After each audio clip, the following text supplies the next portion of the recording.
everybody, and welcome to the Upkeep for April 8th, 2019. That's right, all of the Magic news that you need in 10 minutes or less. So, of course, the big news is War of the Spark previews continue. That's right, every single card gets its own very special preview.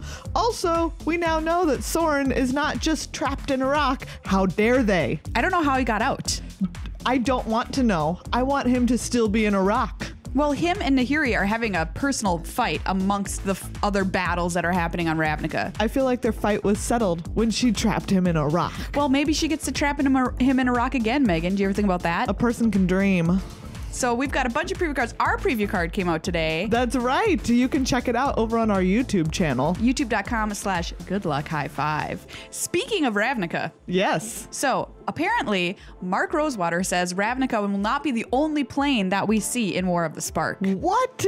Yeah, and he's not just talking about Amonkhet and what we see through the planar bridge or whatever. Or how all of the Eternals are getting in there. Exactly. What exactly does he say over on his blogatog? All right, so somebody asked, will war take place on Ravnica, or will we also see some part of the conflict taking place elsewhere, specifically Amonkhet? And he said the vast majority of the cards in War of the Spark take place on Ravnica, but we do see one other plane, smiley face emoji, and he later clarified that he didn't mean just Amonkhet.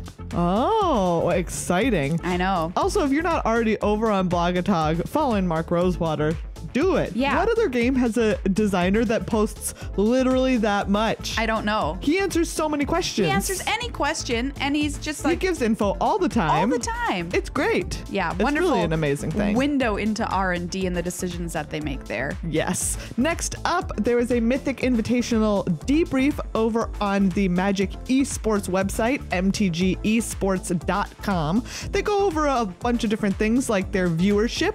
The peak over the weekend was 157,000 viewers watching the finals. That is almost unbelievable. What a huge number. That is pretty incredible. But they also talk a little bit about Duo Standard. Yeah. And they talk about how when they're looking at different formats, they're trying to balance several aspects.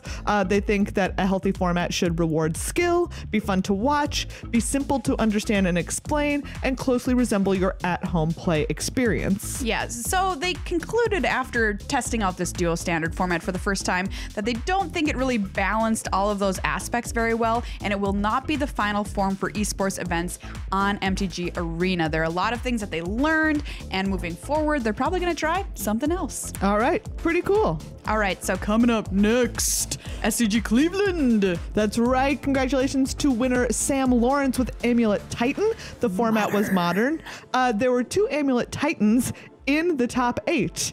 Do you remember that once upon a time we allowed them to play that deck with Summer Bloom in it? Yeah, that's what I'm thinking. It's just so funny. We see this happening constantly, actually, where we take a deck, we nerf a card from it, and we're like, okay, thank goodness, now we've beaten this deck down. It can't be the oppressive deck it once was. But no, it manages to rise like a phoenix from the ashes and continue to keep smacking face after bans. Do you know what did not rise like a phoenix from the ashes at this event? Phoenix? Yes. That's not entirely true. There were 2 copies still in the top 8, but not the dominating performance we have perhaps come to expect from the deck. That's so interesting. So what coming were there? Soon to a modern event near you, KCI without KCI. I mean, seriously, people are still doing it. I've seen the deck lists online. KCI is still a thing. Anyway, the top 8 decks. Is it? I mean, at least marginally. I've seen people 5-0 events with it. They're like, I don't need Kirk Clan Ironworks. What? Yeah. The deck was named for it. I know. The world is a weird place. The top 8 decks, just to list them out: Amulet Titan, Esper Control, Amulet Titan once again, Is It Phoenix, Humans in 5th, Is It Phoenix again in 6th, 4-color Shadow, Death Shadow, and Grixis Death Shadow. All right. Okay, so. Death Shadow having a little bit of a comeback now that Humans is on the decline. Yeah. This ebb and flow of the modern format. The thing I keep thinking when I see these, results from modern tournaments is like, well, that's great, but it means nothing to me in a way, because if we're going to do the London Mulligan at Mythic Championship London, what can I glean from this? That's true. How much of that is going to be the case? And are we going to keep the London Mulligan after we try out the London Mulligan? I don't know. Do you know what, though? What? Hot take that I heard Go for it. on the street this week. Yeah. It's not going to be that big of a deal. Whoa, hot street take over here. That's right.